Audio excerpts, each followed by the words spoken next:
Welcome back guys. तो मैं हूँ आज एक ऐसी जगह पे जहाँ पे भारत की आज़ादी के डॉक्यूमेंट्स प्रिपेयर किए गए थे और फाइनल मीटिंग जो हुई थी इंडिपेंडेंस के लिए वो इस जगह पे हुई थी।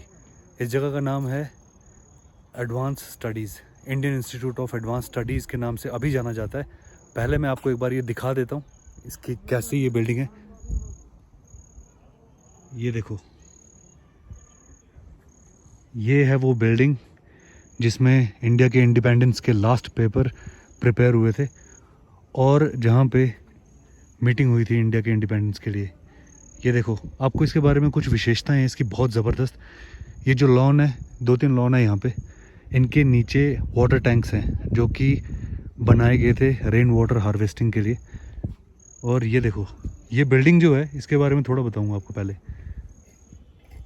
1888 में ये बिल्डिंग बनी थी और ये बिल्डिंग यूज़ कौन करते थे? अंग्रेज़ करते थे, जो उनके वाइस रॉयज़ थे, जैसे लॉर्ड माउंटबेटन जो लास्ट वाइस रॉय था इंडिया का, और जो बाकी सारे भी थे, उन सब ने ये बिल्डिंग यूज़ की थी।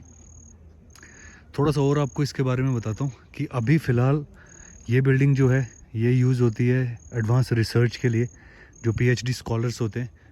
थोड़ा सा ये देखो, ये अभी फ़िलहाल ये जो बिल्डिंग है ये यूज़ होती है एडवांस स्टडीज़ के लिए, जो पीएचडी स्कॉलर्स होते हैं, पीएचडी के बाद की जो आगे एडवांस रिसर्च होती है उसके लिए यूज़ होती है ये बिल्डिंग। अब पहले सोचो, पीएचडी के बाद इंडिविजुअल रिसर्च, कोई भी टीचर नहीं होता है वहाँ पे, बस इंडिविजुअली लोग खुद ही रिसर्च करते हैं यहाँ पे, तो उसके लिए अभी यूज़ होती है। इस बिल्डिंग के अंदर की बहुत ही ज़बरदस्त चीज़ बताता हूँ आपको जो मुझे अभी पता लगी। खैर, ये बिल्डिंग जब अंग्रेज़ चले गए उसके बाद इस बिल्डिंग को यूज़ करते थे president of India during summers, और उसके बाद जो डॉक्टर राधाकृष्णन थे उन्होंने इसको दे दिया था Indian institute of advance studies को। पहले बिल्डिंग देखो, बिल्डिंग का बहुत ज़बरदस्त स्ट्रक्चर है इस बिल्डिंग का और बहुत ही एंशिएंट। जो डॉक्टर राधाकृष्णन थे उन्होंने दे दिया था इसको Indian institute of advance studies को।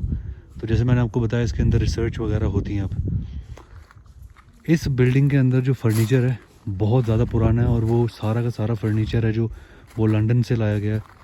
और जो इसके अंदर झूमर लगे हुए हैं, क्योंकि इसके अंदर फोटोग्राफी अलाउड नहीं है तो मैं अंदर नहीं जा सकता, तो इसके अंदर जो झूमर लगे हुए हैं वो बेल्जियम से लाए गए हैं। और सबसे ज़बरदस्त चीज़ जो मुझे इस बिल्डिंग के अंदर लगी है ना, वो है इस बिल्डिंग के अंदर फायर फाइटिंग के लिए जो इक्विपमेंट्स लगाए हैं, नाइट्रोजन गैस और वैक्स रखा गया है, और जो सीलिंग है उसके साथ साथ लगाया गया है, ताकि अगर कभी भी टेम्परेचर 60 डिग्रीज़ के ऊपर जाए तो वो वैक्स पिघलेगी और वो हिट करेगी नाइट्रोजन को और वो फट के पूरे स्प्रिंकलर्स बन जाएंगे जिनके अंदर पाइप्स एडेड है। बहुत ही ज़्यादा अमेजिंग कॉन्सेप्ट उस टाइम पे।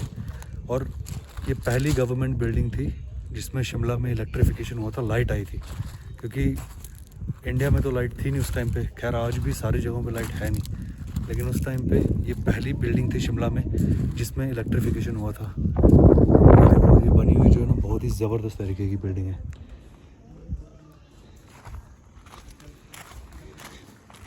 आपको सामने से इसका एंट्रेंस दिखाता हूँ।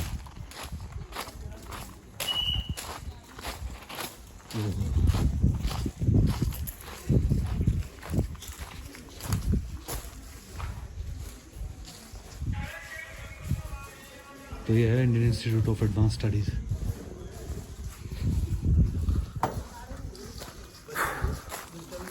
तो ये थे इसके बारे में थोड़ी बहुत जो इन्फॉर्मेशन थी। आई होप आप लोगों को ये इन्फॉर्मेशन पसंद आई होगी, क्योंकि जब काफ़ी सारी जो मीटिंग्स थी जो यहाँ पे हुई थी, इनफैक्ट जवाहरलाल नेहरू, महात्मा गांधी, सरदार पटेल, काफ़ी सारे लोग, मोहम्मद अली जिन्ना, ये सब लोग इस बिल्डिंग में आ चुके हैं और यहाँ पे मीटिंग्स कर चुके हैं। लेकिन सबसे अमेजिंग फैक्ट जो था ये बिल्डिंग के बनने का, इसमें जो फायर स्प्रिंकलर्स हैं उसका, और साथ में यहाँ पे इंडिपेंडेंट इंडिया की जो फाइनलाइज करने की जो मीटिंग हुई थी वो यहाँ पे हुई थी और उसके पेपर्स प्रिपेयर हुए थे। तो अगर पसंद आया तो drop me a comment and let me know how do you like this video. Thank you so much for watching. Till then stay safe and happy. जय हिंद फ्रॉम एडवांस स्टडीज़।